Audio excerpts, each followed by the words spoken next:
Bienvenue, mesdames et messieurs, dans l'invité du jour. À 81 ans, le président algérien Abdelaziz Bouteflika brigue un 5e mandat. La présidentielle aura lieu le 18 avril 2019. Mais l'opposition algérienne reste mobilisée contre cette candidature qui serait orchestrée par les proches du pouvoir algérien.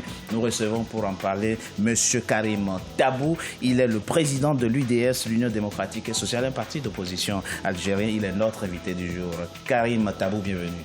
Merci de l'invitation. D'avoir accepté notre invitation. Vous dénoncez, je l'ai dit, la candidature du président Abdelaziz Bouteflika à un 5e mandat, mais on a l'impression que vous n'êtes pas suivi par la majorité des Algériens.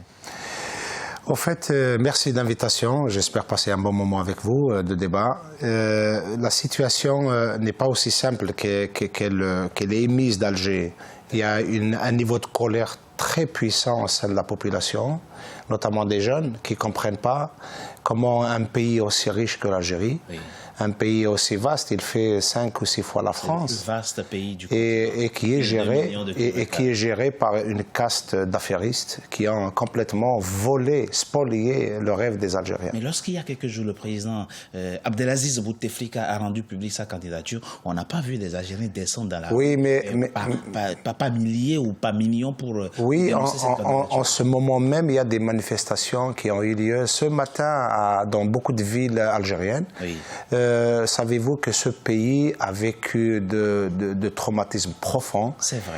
Et que le régime compte encore faire peur à la population en essayant de jouer justement sur ces traumatismes. Mais dans un pays qui compte plus de 70% de jeunes qui n'ont pas vécu ces moments-là. Pour un jeune né en 1999, il a 20 ans, il n'a connu que Bouteflika. Et le résultat est là, c'est qu'il a connu également la rapine, la corruption, les passe-droits. C'est un pays qui a dépensé en 15 ans 1000 milliards de dollars. Vous imaginez? Et ça ne se voit pas, ça ne se verrait pas sur le terrain. Et dites-nous très concrètement et très rapidement quel est le vrai problème que pose la candidature du président Bouteflika. D'abord, il n'y a pas que la candidature, c'est les conditions générales du déroulement des élections dans ce pays. Ce pays a connu beaucoup d'élections et la finalité, la constante de toutes ces élections, il n'y a jamais eu d'alternance au pouvoir. Pourquoi on organise les élections s'il n'y a pas d'alternance, s'il n'y a pas les garanties? Et vous êtes bien d'accord avec moi qu'une élection doit répondre à 2 critères essentiels. Le premier critère, c'est l'exercice plein des libertés.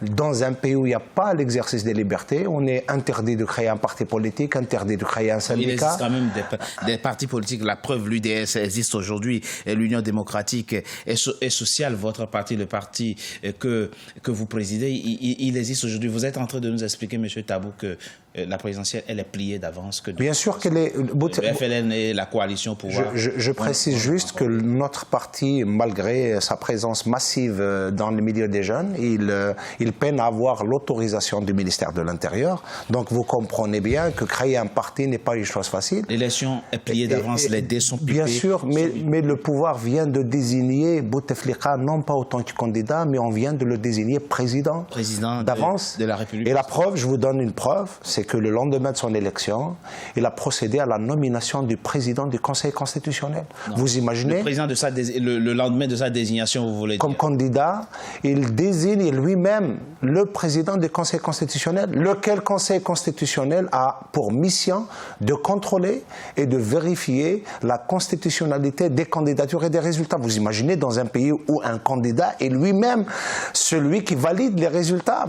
Alors là, vous avez à peu près une image. Une image avant nous. Mais alors, dites-nous très rapidement, Karim Tabou, si on peut reprocher au président Abdelaziz Bouteflika de n'avoir pas préparé sa succession et la relève, on peut aussi s'interroger sur les capacités de l'opposition algérienne aujourd'hui à fédérer un grand nombre d'Algériens autour d'une offre politique novatrice. Je vous assure qu'en Algérie, on a un double besoin, un besoin de fraîcheur fraîcheur physique, un besoin de fraîcheur mentale.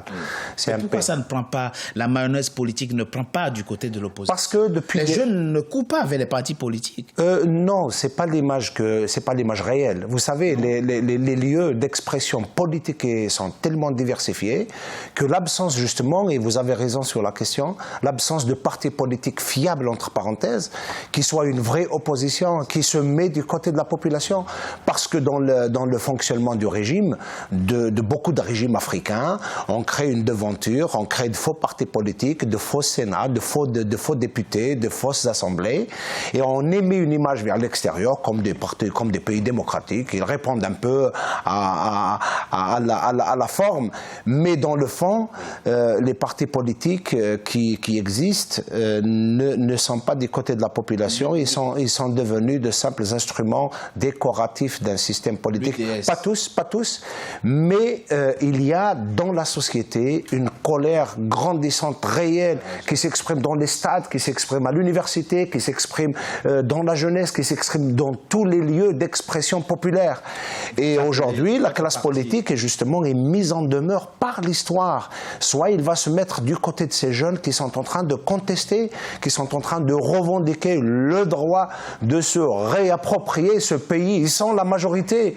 Les jeunes, ils sont la majorité. Mais c'est la tendance du monde. Mais il faut être en cohérence avec l'histoire et avec le monde.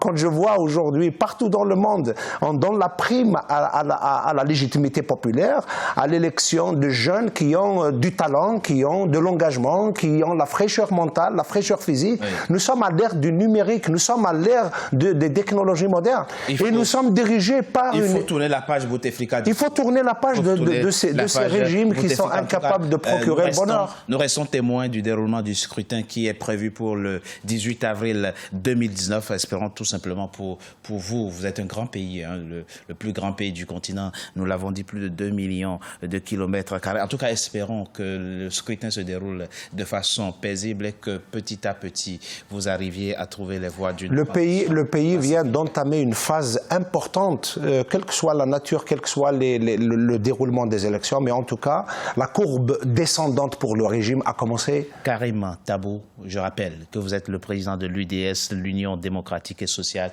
un parti d'opposition algérien. Merci. Merci à vous. Merci. Invité du jour. Mesdames et messieurs, c'était l'invité du jour. Merci d'avoir été en notre compagnie. À très bientôt pour un nouveau numéro de l'invité du jour.